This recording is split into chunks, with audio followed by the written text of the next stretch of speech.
posted the order in the chat. So the first three teams be ready. Team Reading Rise should be ready to go. EdU Cycle, and then Sustainify is after that.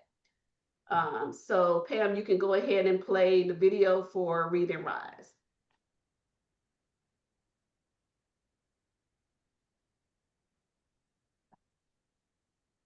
Oh man, Billy, have you heard about the Maryland policy? No, I haven't. What's going on? They're potentially proposing to hold third graders back based off their reading scores. Whoa, that's crazy. I saw an article saying that.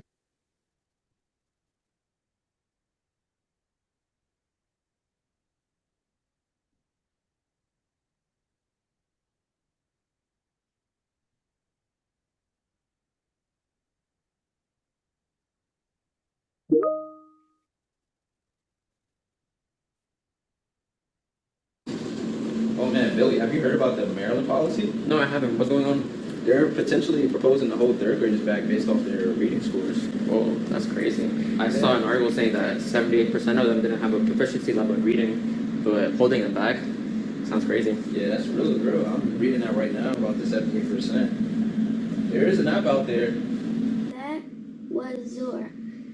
The twins cut. Let's see what's going on in here.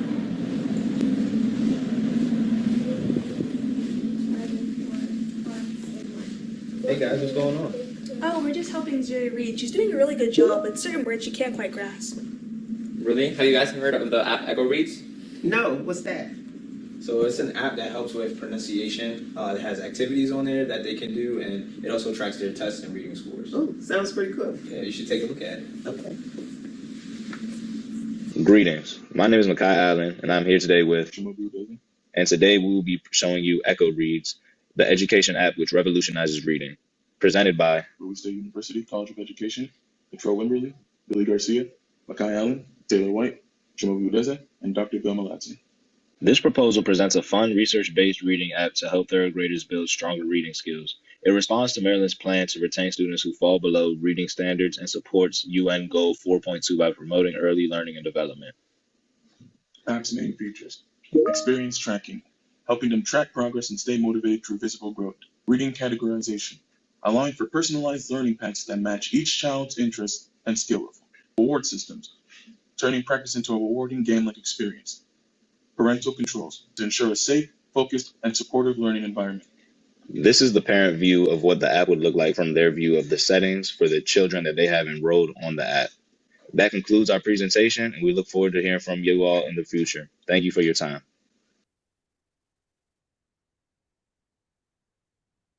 Okay, reviewers, you have about 2 to 3 minutes to give your feedback, and you can start now. Were you able to hear and see it okay? Yes. Okay. Okay, I'll jump in and start. I guess a couple of quick things. One question would be, first of all, thank you for your video. How does this product compare to Duolingo, which is one of the largest platforms for learning? So how would this compare in terms of that? And then also, what customer discovery have you done so far? So who's used your product, and what feedback have you received from potential customers about what are the unmet needs that they have?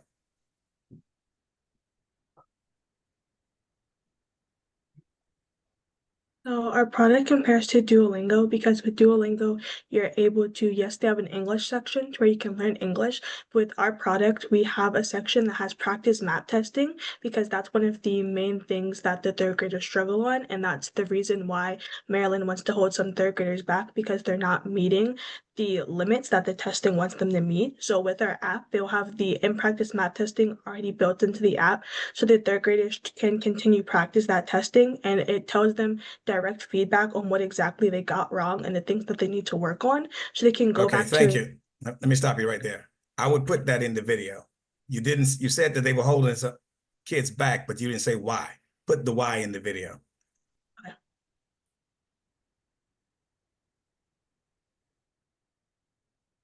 Any other feedback? Thank you, Latane. I'll say from an editing standpoint, it looks really good. I like the transition into the whiteboard to show your video. I would just also say make sure your audio is really clear from each person speaking. because some components get lost, and it could be the Wi-Fi right now, but just make sure that everything is clear and understandable between each one. Thank you, Raquel. Any other feedback or questions? I'm not sure if Brandon or Ty are on.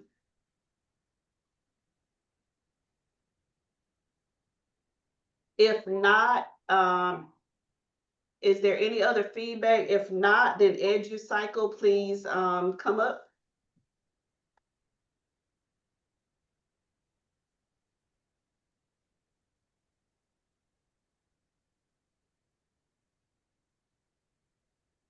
Greetings. Welcome to the EduCycle video pitch. Our members are Ms. Phillips, Ms. Coker, Ms. Reynolds, Ms. Mixon, Mr. Scholes, and Ms. Hampton. Our advisor is Dr. Allegan. Please enjoy. We chose this project because students from low-income families often lack access to clothing, which can impact confidence and academic performance. Our automated closet offers discreet, zero-waste access to upcycled clothes using tech-based verification, supporting both emotional well-being and the environment. Our project addresses good health and mental well-being, quality education, and sustainable cities and communities. Our goal is to help improve student confidence, which will also in turn help boost their self-esteem and academic performance. One of our other main goals is to upcycle old and condemned clothing into high-quality pieces, which will allow anyone to donate anything while ensuring the clothes are still valuable for students. The EduCycle is an automated closet where students can discreetly pick up needed clothing items using verification methods. This process eliminates human interaction to prevent embarrassment. We aim to collaborate with brands such as TJ Maxx to upcycle donated clothes in any condition, enforcing a zero-waste policy. This will help students who are facing financial hardships at home to feel more included and focused on their education. The target audience of the EduCycle project will be parents, kids, and teens. The goal of this project is for children who need to get clothes while not wanting to be embarrassed in front of their peers are now able to go in the EduCycle project and get those clothes while being discreet, as well as parents being able to help clean some of their kids' messy rooms by them donating their clothes to the closet. We expect our project to cost around $31,000. We expect our cost of development to be around $30,000 broken apart as shown, and the cost of maintenance to be around $500 broken apart as shown. We also expect to use about $500 of the $1,000 set aside for repairs and upkeep for a partnership with TJ Maxx.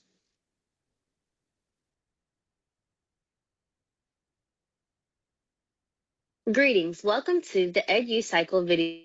All right, I'll jump in again. First of all, and this is for everybody, please make sure that you are following the rubric in terms of, I love the fact that you put in UN, SDG, what is it, right? So we don't have to guess. So that's what everybody needs to be doing if you don't have it. I love what you have here. I would ask you though to think about how can I say more with less words on the screen? Because you're talking and you have a lot of words. And so give us pictures, give us graphics, give us something else that kind of shows what this is, because you're already talking anyway. And our tendency, if we see words, we're going to read them. But otherwise, I love what you have here. I would love to, if you can get some custom discoveries, what are people telling you? I see you got data from 2023, but what are people saying today?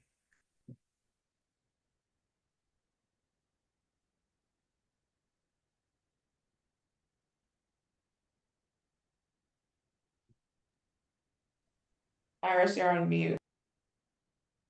Thank you, Latay. Thank you, Pam. Any other comments or feedback from the reviewers? I don't see that Brandon or Ty have joined, but Raquel, did you have any feedback or comments? Yes, ma'am. I like the visual, and I do agree with Mr. Brackett that the words are a bit heavy and dense. So you can say a lot with the visual. So great job there. I like how they brought in what the funding would look like. I really want to know how they might partnership with those that are in the foster care system and those that might be in domestic situations, and because there is a need there as well. So can you maybe answer, have you looked into that?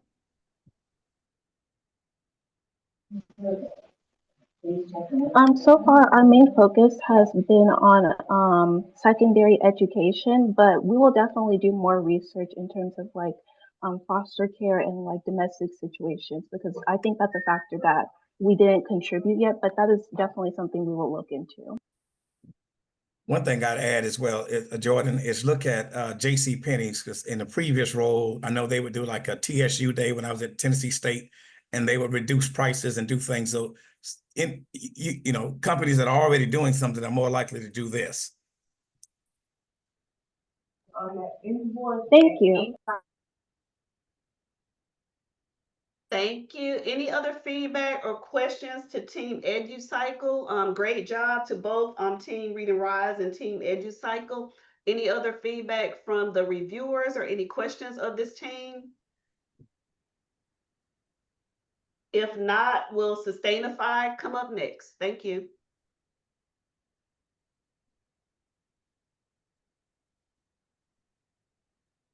Hello, my name is Favor Badewale, and we are Team Sustainify. We're a team of students passionate about solving one of the most overlooked issues currently, food waste. Every day, restaurants, schools, and food businesses throw out tons of food waste. Meanwhile, biofuel and fertilizer companies are desperate for these same organic materials. The system is broken, and landfills are filling up with methane-emitting waste. Here's the issue. Food waste management today is outdated. Waste is picked up on rigid schedules, whether bins are full or not. Most of it goes straight to landfills. On the other end, waste buyers struggle with inconsistent supply chains. There is no efficient way to connect those who need organic waste with those who generate it. Until now. That's why we created Sustainify, a real-time digital platform that connects food waste producers, transporters, and end users all in one place. A restaurant lists your food waste on the app, nearby orders get notified instantly, and biofuel or fertilizer companies are matched based on their material needs. We handle everything: pickup, scheduling, matching, and cost optimization through a smart algorithm. It's fast, trackable, and scalable. Think Uber, but for food waste with a sustainability engine. With Sustainify, waste producers save up to 30% on disposal cost, others operate 40% more efficiently, and buyers get consistent, affordable supply chains. At the same time, we reduce landfill emissions and accelerate the shift to a circular economy. We've already begun conversations with others and processors here in Tennessee, ready to pilot the system. Sustainify transforms food waste from an environmental burden into a clean, profitable, and sustainable solution.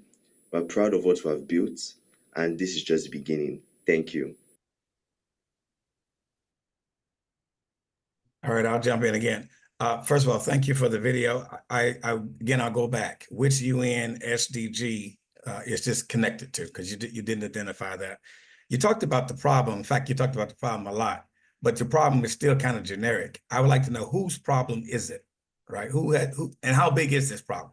How many dollars are we talking about? How much waste are we talking about in total? And then what's your competitive advantage? What are other solutions? Kind of knowing what else is happening out there right now that you're competing with, so we can get a good determination as to how innovative this concept is as compared to some of those others. And then how feasible is this? And then really just being able to demonstrate some market awareness in terms of, who are the biggest players, where's the biggest problem, and then even some of the logistics, right? Even if you get the food, how are you going to get it from where it is to where it needs to go, which may be a huge hurdle to overcome.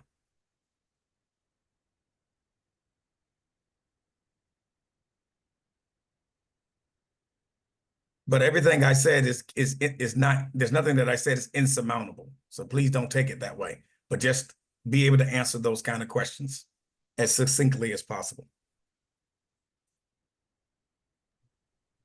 Thank you, Latane. Raquel, any feedback or questions My for question Team Sustainify? My question is on the storage component. Once you have this food, what does these facilities look like, and the operating costs associated with it? Are they being frozen? What does that look like, please?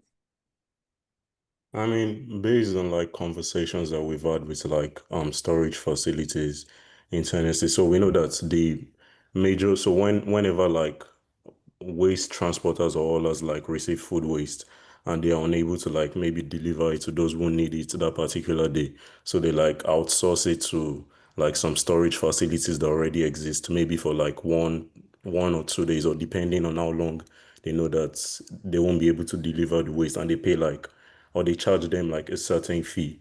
And so basically we are like an app. We technically don't do that. So that's why we are like bringing people that already exist into our system. And so whenever like the transporters want to like deliver the waste, or they need it, like a place to store it, they technically just go with the same process that they already do. Just that So let me jump in for a minute, because I think there's one piece that you need to make sure you're understanding, and that is you're talking about food waste versus food yeah. you're not going to eat. That means you have to think about the regulatory process, food safety, food quality, FDA, USDA. Yeah. There's a bigger picture if you're going to eat it. If you're going to throw it away, you can handle it a different way. If you're going to eat it, you have to treat it differently. I So mean, make we are sure not, you. I mean, from our process, we are not thinking of food waste in terms of eating it. So it's basically to convert it into like organic waste, like manures, or maybe like biofuels. So we're Okay, just, I missed that. yeah, we are just So going to integrate into the existing system. Okay, I missed that. So let's make sure that that's clear in the video. Yeah. Okay, we're out of time. Thank you, reviewers, for your feedback. Thank you, Team Sustainify. Plan GPT is up next, and after Plan GPT, it'll be Rebite. And it would be great if our reviewers can kind of, summarize their general comments for this group by the end of day today, and we will share those with the teams that presented tomorrow if you don't get a chance to get all your questions or feedback out. Okay, Team Plan GPT. I know. Have you ever killed a plant? I know I have. 50% of home gardeners experience crop failure. This is due to lack of experience and improper watering. But that doesn't have to be the case. With PlantGPT, your plants can talk to you and tell you exactly what they need. Our solution is an AI-powered conversational assistant that provides tailored care recommendations using real-time data gathered from your plants so that you can provide the necessary care. Dignity. I suppose it's time for my caretakers to take notice of my plight. Given the sensor data, my leaves are looking a tad parched, so immediate watering is in order. PlantGPT will allow people with small-scale gardens, such as urban, local, and community gardens, to access plant technology. PlantGPT intends to mitigate common problems regarding gardening, such as lack of knowledge regarding local humidity, sun exposure, and other needs that the plant must maintain. With this technology, local communities can address the UN Sustainability Goal 2 of ending hunger, achieving food security, and promoting more sustainable agriculture. The second goal we are achieving is Goal 12, ensure sustainable consumption and production patterns. PlantGPT will address this by enabling people to produce their own crops in the face of water and soil scarcity. This allows growers to conserve Earth's finite resources while promoting local, sustainable food production. Currently, there are many companies that provide remote sensing technology like OneSoil and Fermata, but none of these are accessible to your average home gardener. We envision our technology to be spread across households and small farms across the country, enabling everyone to have a green thumb. When bringing PlantGPT to market, we will operate on a direct sales plus premium business model, where users will purchase our hardware sensors for $70, download our app for free, and if they would like some more in-depth support, they can also subscribe to the premium version for $4.99. PlantGPT has the potential to revolutionize plant stewardship, making it more data-driven, personalized, and accessible. Invest in the future of plant care with PlantGPT!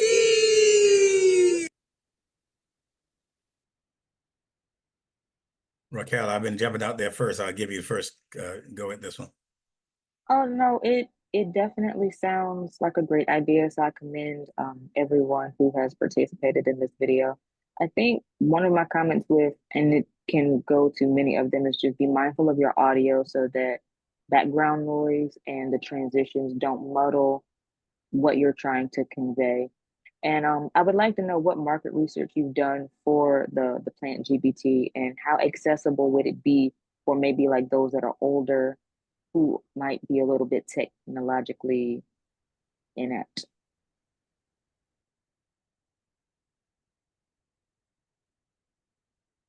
The idea behind PlantGPT is that it's supposed to be accessible to everyone, and our plan is to make it so that we use natural language models like ChatGPT and things like that to make it more easy for people to apply the tailored care recommendations. I'm going to jump in real quick. I love the idea. First thing I thought about was Little Shop of Horror and Feed Me Seymour. Don't know if I'm on my plants talking to me, but probably if I can have them dying, I probably do. I love the concept. I just echo about the background noise. It took away a lot from what you had to say here, and which was very innovative. I would just take the time to clean that up so that we can actually hear what you're saying. But great idea, great concept. And then being able to tell us more about, for example, are you going to, have you thought about partnering with the Home Depot or Lowe's, people who sell flowers? This might be a good partner that if when you buy the flower, you don't know what you're doing. Now you can get your tool from the same people. Have you done anything on that lines yet? We do plan to partner with Home Depot and Lowe's and other plant nurseries like that. Okay, yeah, I would just go ahead and start having some of those conversations now, so at least you can speak to that in your video.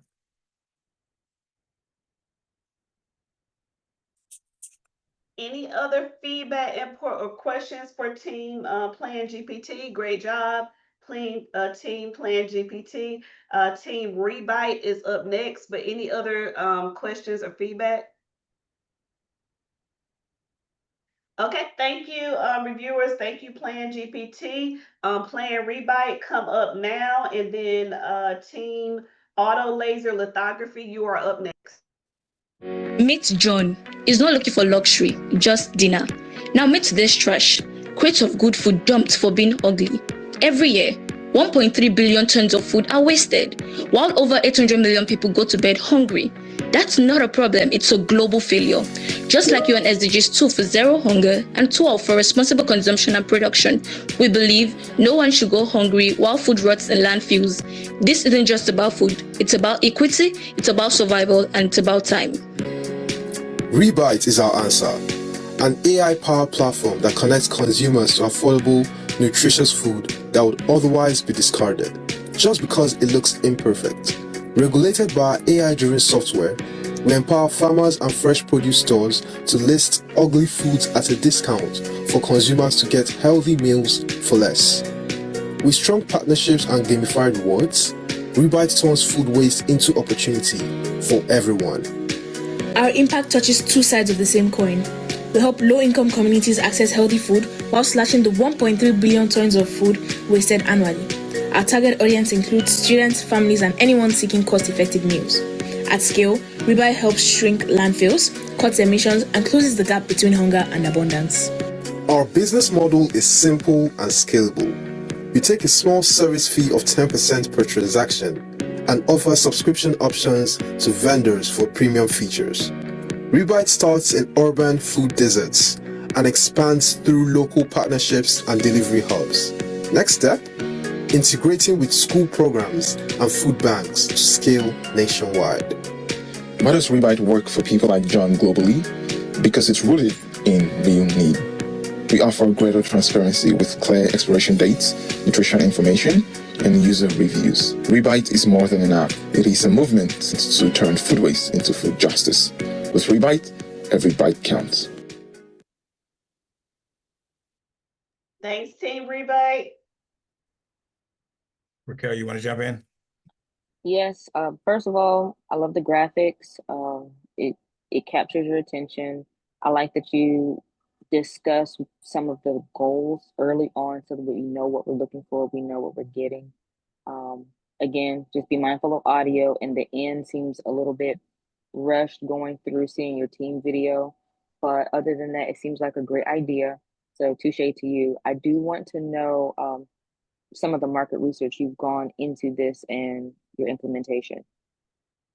Yeah, great comments. What I'll add to that is make sure you know who your competitors are too. For example, I used to get imperfect foods, which the whole thing was ugly vegetables. I stopped doing it. Okay. Now my reason for stop doing it was too much. I could not eat all that stuff.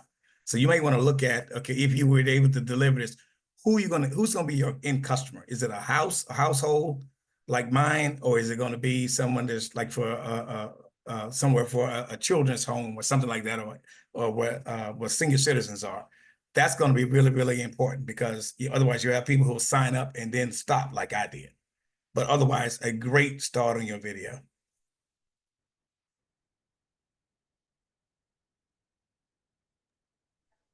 Okay, so to address the first question, we've done some research, and some of our competitors we found are like imperfect food, like you mentioned, and also misfits markets. And what makes us stand apart is the fact that we offer not just subscription model, and we offer a larger scale of food.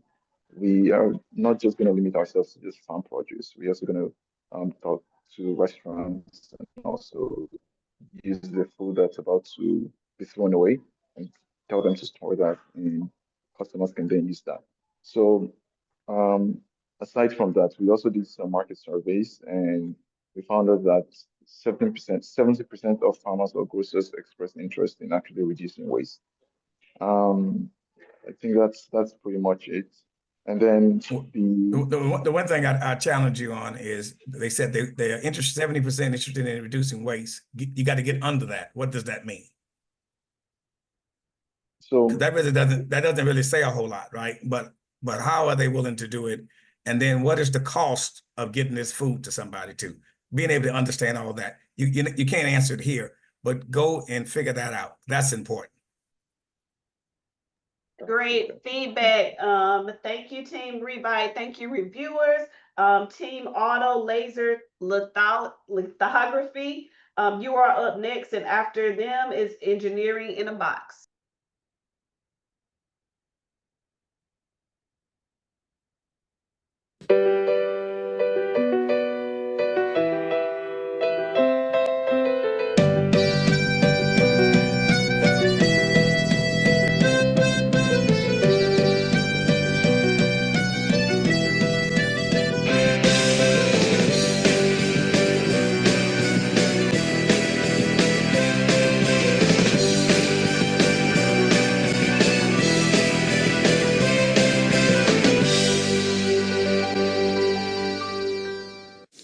With the rise of next-gen technologies, a major challenge in the field remains the high cost and long turnaround times associated with microchip manufacturing. Sending designs to third parties for mask printing is often at a cost of $100 per iteration, creating significant barriers. This is where we come in. Our prototype eliminates the need for masks entirely, using a repurposed microscope to write microchip patterns directly onto semiconductors with high precision and full automation. While current entry-level maskless lithography machines are priced between $100,000 to $250,000, we aim to reduce this cost substantially and pursue a patent for a novel approach. To create the desired patterns, we generate the G-code that defines the precise path the laser must follow. We also fabricate our own wafers. All mechanical components were made in-house, built and programmed by us, the students. We developed individual modules for the laser shutter control, the filter selection, and focus adjustment, which we then integrated into a single cohesive system. The microcontrollers were programmed to receive the specific commands from our Python script, which interprets and executes the G-code instructions throughout the process. With this setup, we have successfully achieved sub-micron accuracy.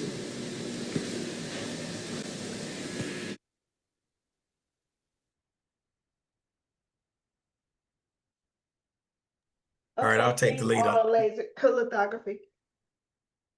All right, so first of all, I love the theme music. I thought it's like coming into a sitcom or something. Great on that, way you introduce everybody.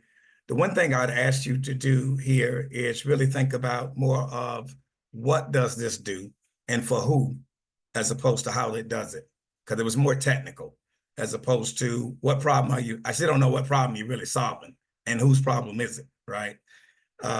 And you talked about it being from 100,000 to 250,000. Okay, where are you going to land, right? And then what's the cost of all of this?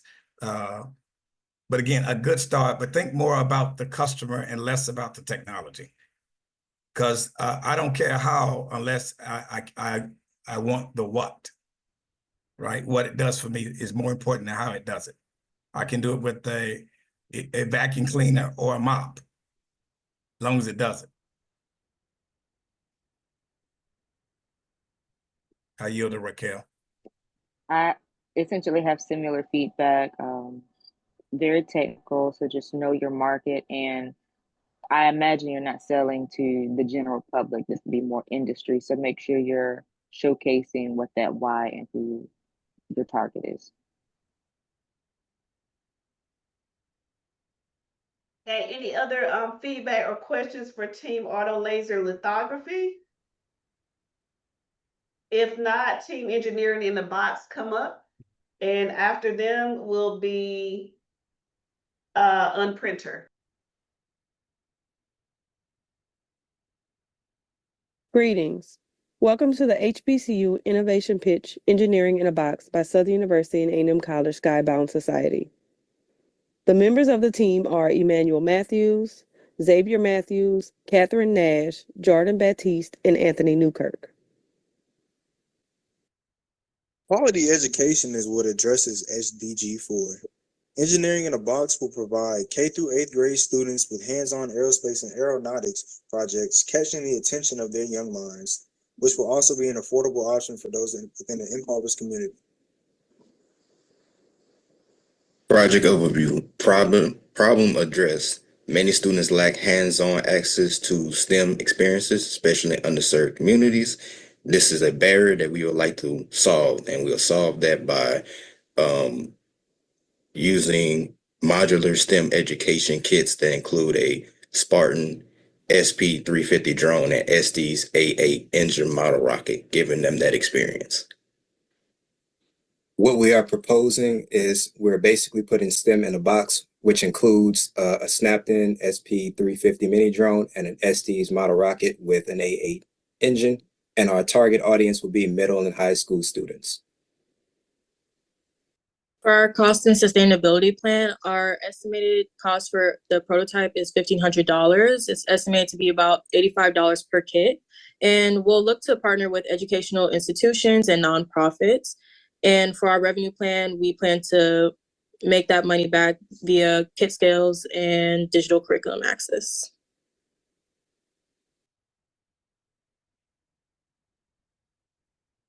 So why it matters. Through both research and experience, we've come to learn that although many students learn best through doing, most don't get access to engineering tools until college. So we developed this to solve that problem. And we'd like to thank you all for taking the time to watch our pitch. All right, I'll jump right in. First thing I would say is, and this is again for everybody, if you're gonna put all the words, don't say them, right? Obviously, we don't want the words. We'd rather you say them. If you had put just a bullet and said it, it would have come across better. But because I knew you were reading every single word, it was very painful. So don't do that. The other thing is it seems like this should be fun, but it didn't feel fun. Communicate the fun. You're talking about using drones and all this. There should be some excitement. This was kind of very, very technical. XYZ unit, the 2532Z, something such. That was dry. So think about how can you communicate the fun there, and then tell me why sooner, right? You went through all of that was disconnecting me, and then you said, why is this important? By that time, I didn't care why it was important. So if you can tell me the problem sooner, right, and then tell me why this is needed, and then make it fun. So similar feedback. What I'll add is that I want to know how you're working with these kids. As we all know, everybody learns differently. Some read, some listen. I want to know what resources are going to be provided to walk these students through preparing this kit, whether it's a booklet or a QR code that connects to a YouTube channel. What does that look like? Yes, ma'am. We intended to make our own curriculum, which was like a digital media access for them, which would be us demonstrating how to use the technology, and it's included in the kit. And think gamification, right? What you just said, how do you make that into a game, right? Still the technology, but make it fun. Yes, sir.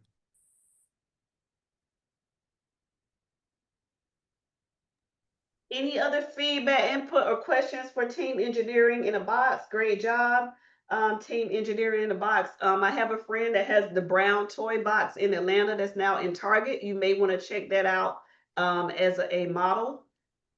Just offering that. Any other questions or comments? If not, will Unprinter come up and then Smart Math is after that.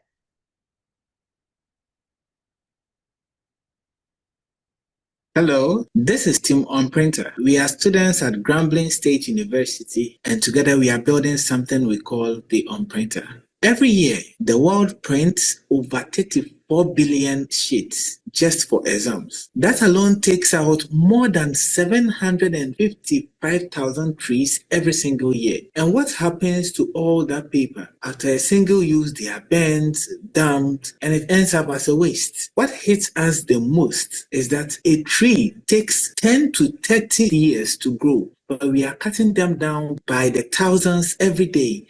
That's where Unprinter comes in. Instead of destroying paper and trying to make new sheets, Unprinter gives each sheet a second chance, actually up to 8 lives. It uses green laser light to erase ink from used paper without chemicals, heat, or damage. You load the paper in, and a few seconds later, it comes out blank, clean, strong, ready to reuse. We designed it to be simple, compact, and affordable. Each unit costs under $2,000, and it brings the cost of erasing a paper down to just a half cent. That's powerful for institutions like WAEC, UNEP, NECO, universities, and government offices that print millions of pages every year. Now you might ask, don't other companies already do this? There is Epson Paper Lab, which costs over 100,000 and destroys sheets to remake it. There's Weep in India, which uses chemicals but ends up damaging the paper in 1 or 2 uses. What makes the printer different? We don't recycle after destruction. We prevent destruction altogether, and the impact is massive. If just 500 institutions use Unprinter to erase 1 million pages a year, we are already looking at saving 435,500 sheets of paper annually. Now scale this up to 10,000 institutions. That's millions of trees saved every year. Unprinter isn't just a product, it's a shift in how the world thinks about paper. Thank you so much.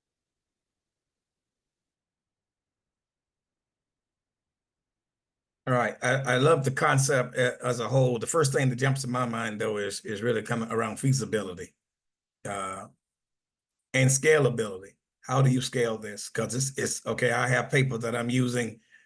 You can get this print off of it, but can you keep it straight? So there's other elements here. And then how do you collect all this up together, correlate it and all that?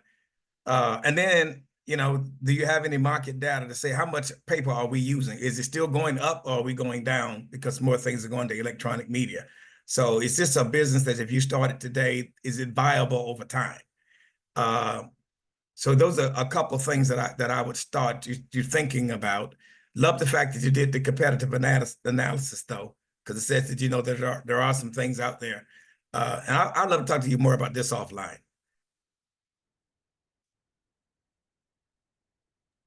Great job. I would say to the previous point is how are you sending it out and then mailing it back, and for the money that you save, are you spending more money shipping it back to you to unprint and be reused? So these are some of the questions that I have.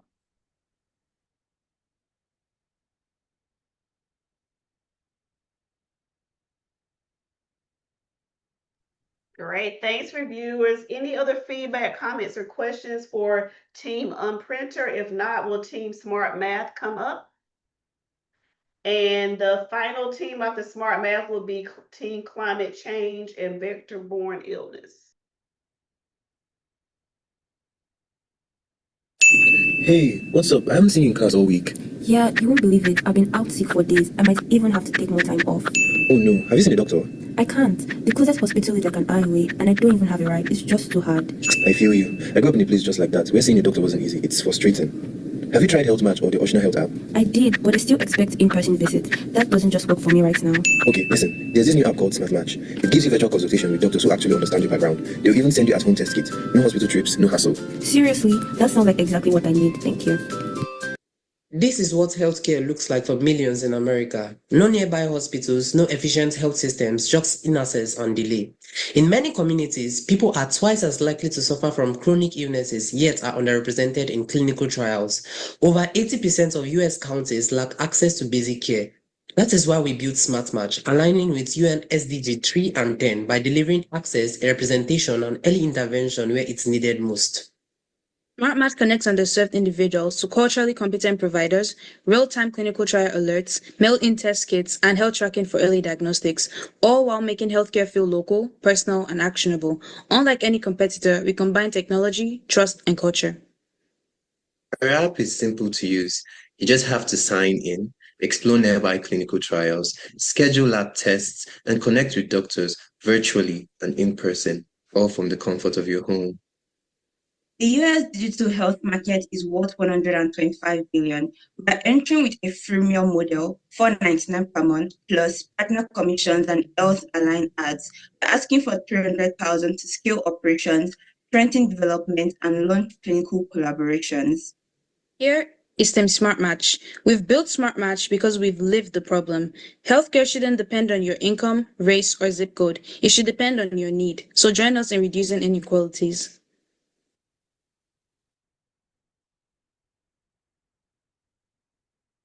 All right.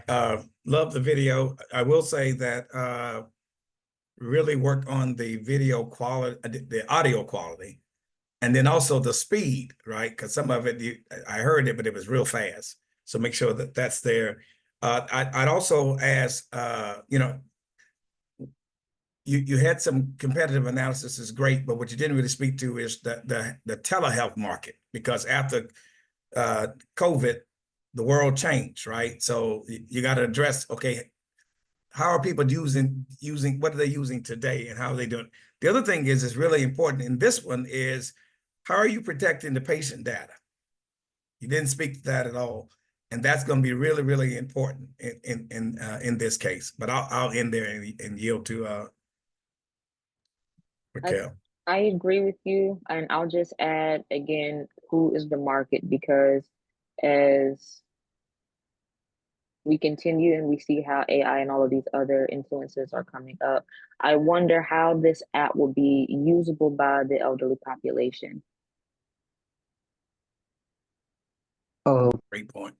Can I come off mute? You did. Okay, sorry. Sorry, my camera is not on. I'm a little bit not feeling well. Um, for protecting the patient's data, we do have that. We do have information about that because we've started working on Smart Match for over a year now. But the problem was we having a 2 minute constraint, so we did not include that. But we're going to also work on that. And then for our target market, I think we kind of mentioned that is basically underserved communities. We mentioned it at the beginning where millions of communities do not have access to healthcare. So it's just underserved communities that do not have access to healthcare. But I think we'll try making that more obvious so it's easier to pick up. And then for the elderly, how they're going to use Smart Match.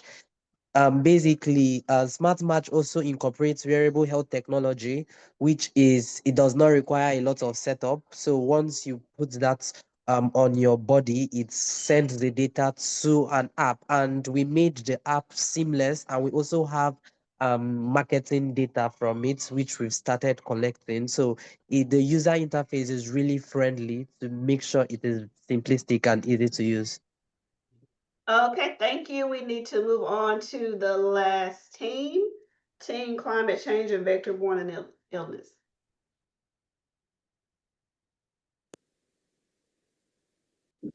We are Jackson State University. Our project is Understanding Effects of Climate Change on Vector-Borne Diseases, presented by Denai Nord, Imani Price, Nikki Johnson, Stephanie Chambers, and Clevin Nigel. So welcome. Our project addresses Unsustainable Development Goal 13, Climate Action. All Americans face possible impacts of climate change. However, some people may be more at risk than others based on multiple exposure factors and host defense. So what is the problem? The problem is that climate change is increasing the spread and severity of vector-borne diseases, but many communities have lack of resources that aid in risk and prevention factors. So the purpose. Our purpose is to develop an app, the Vector Guard app, and this app will aim to track, predict, and prevent vector-borne diseases by utilizing real-time data.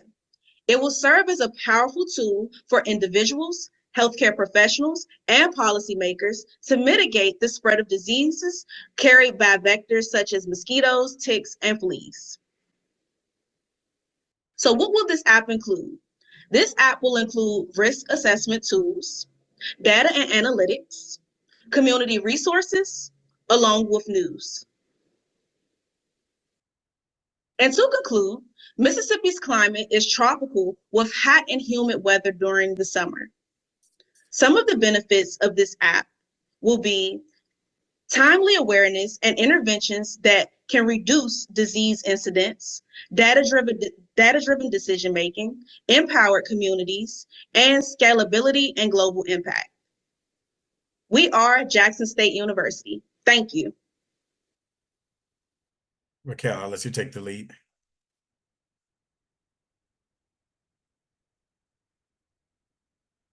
Sorry, I was making a note. You feel free while I finish writing. Oh, okay, I'll go. All right.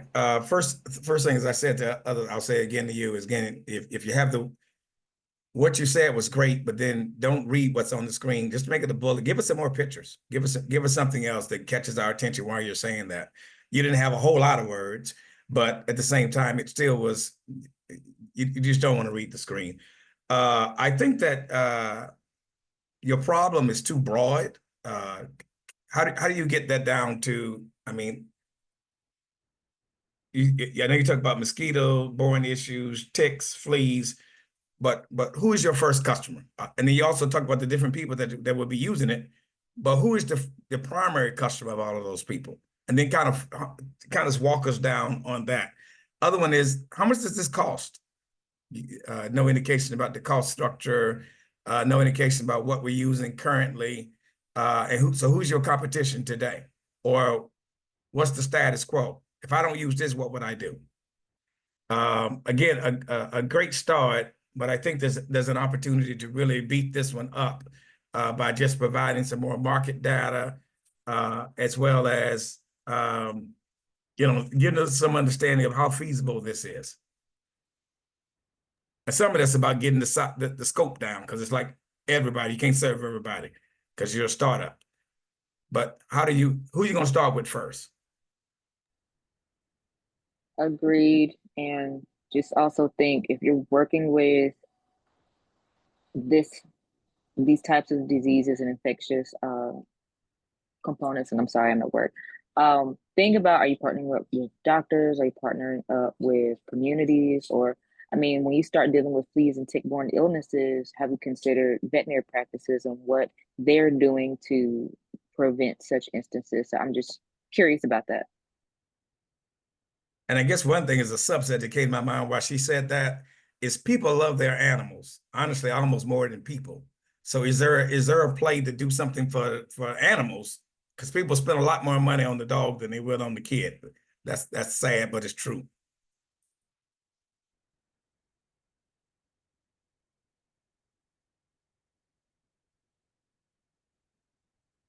Hey, thank you. Any other feedback or input? If not, thank you to all of you. Great job for these first 10 teams. Thank you so much to Latane and Raquel for giving amazing feedback. I have some general comments, but I will summarize them in the email to you after this. And I'll also ask Raquel and Latane to summarize their kind of any other specific comments they have for teams or general comments. If they'll send those to us by the end of the day, we will compile and send those to you. We want to switch gears now. Dorcas, you need to email Pam. Pam, if you could drop your email in the chat from Dorcas, saying that they haven't been able to receive emails. Dorcas. Yeah, I messaged her just now, like privately. So Okay. yeah. All right. Okay, so we want to transition gears now. We have a mid-year survey that we want to launch. The team is dropping that in the chat. The team will also follow up via email to send this to you. This is very important that every one of you, as well as all of your team members, complete this survey, because it is an opportunity for us to hear from you on, if we need to make any pivots before the summer. Do you have any challenges or issues or questions that need to be addressed? So we really need all of your team members, whether they were on this Zoom or not, to complete this survey by the end of the week, preferably. But we do want to hear from you. I'll just pause now to see if our evaluators have anything else they want to add before we close out for today.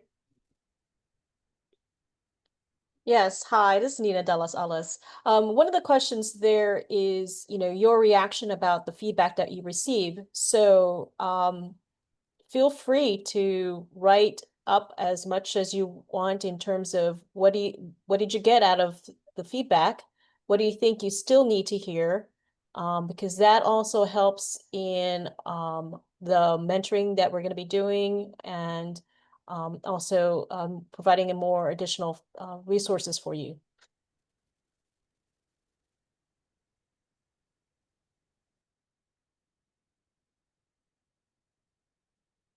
Okay, so I'll kind of run through my general comments. Again, just echoing what our reviewer said. In the first 20 seconds, you need to be telling us what goal you're addressing, what problem or issue you are addressing, and why does it matter. If you don't address that in the first 10 to 20 seconds, you're going to lose your audience. So you need to address that upfront and quickly.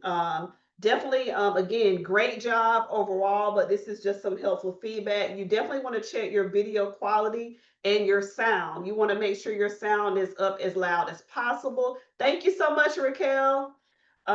You want to make sure that you're not talking really fast. Like, we want to understand you and hear you. So you want to speak loudly and clearly and articulate and enunciate so we can understand what you're saying. You need to address your target audience. Who is the customer or client that you're designing for? You want to make sure that you share that you've done some type of market awareness. We want to know, who are your competitors? What are the existing technologies? How are you improving on those existing technologies? You definitely want to define and narrow your problem. You want to discuss your logistics. You want to mention any partners or potential partners or collaborators, your cost structure. We want to see your business model. There were only a few that actually showed your business model. Again, additional potential funding streams, as well as competitive analysis. Don't read the slides, and we definitely want to know that you've done your market research. So that's kind of my overall comments. Again, reiterating what our reviewer said, but we will definitely wait for Latane and Raquel to send us any additional feedback that they have on specific teams or kind of general comments. We will compile all of that and send that to you by the end of today. And also, from a policy perspective, when you're thinking about partners and potential funding streams, there are government agencies at the local, state, and federal level that you could be partnering with, who are also working on these issues. Chamber of Commerce may have funding or resources for you. There are also other organizations that you could potentially partner with, depending on the innovation that you're working on. So all of that is part of your research that could really help you move this to the next level. So any other closing thoughts? I will also give Pamela and Naya a chance to share any comments that they may have as far as feedback. I just want to start by saying great job, everybody. I was really impressed by the ideas as well as just the conceptual aspect of your videos. I'm by no means a professional in this area, but I do encourage you to heed the evaluations from our contributing mentors and advisors. I also want to add specifically to Plant GPT, this stood out to me. This is a great concept. I love the idea of understanding how plants work and what they actually need, but I want you to consider how the environment is being impacted by AI and why someone would want to use your product considering the effects that AI is having on the environment and why utilizing it to grow produce would be beneficial for someone. So just considering how your product can be used in this point in time, as well as moving forward with the just rapid expansion and progression of society. But overall, great job on everyone's account, and I can't wait to see you guys at the showcase. I think to echo what everyone has said, you all did a wonderful job putting together all of these presentations. I think one feedback I have for one specific team for Unprinter, I think probably discussing more of how your product reaches a global market. I think with a lot of the pictures that we've seen, a lot of them focus on like American-based communities, but I'm assuming that with the way other markets are set up around the world, not everyone is, has access to digital products, of course. And so there are some areas where people are more focused on having paper-based exams, for example. So I think just providing more background on that of who your target is, just so it's clear, and like basically who are competitors in those specific areas, right? Like we may assume that there are some American-based companies that specifically address paper use or paper waste in the States, or North America in general, but also looking to see globally what other companies are also potential competitors to Unprinter. But that was my general feedback for that team. Great. Thank you, Pam and Naya, for your feedback. Again, great job to these first 10 teams. We are excited about your progress, and we're looking forward to seeing your next round, taking this feedback, incorporating this feedback. And again, as I said, we will send you the recording to this. All of you, as well as all of your team members, need to take this mid-year survey. Pam will be sending that also by email after this. And we will be compiling our general feedback in addition to Latane and Raquel to send that to you tomorrow along with the recording. So let me just pause now before we close to see if there are any questions that you have from us. Again, great job to all of these teams today. We are really excited about the innovations and prototypes that you are developing. So any questions that you have for us before we close out? Any questions from any of the teams?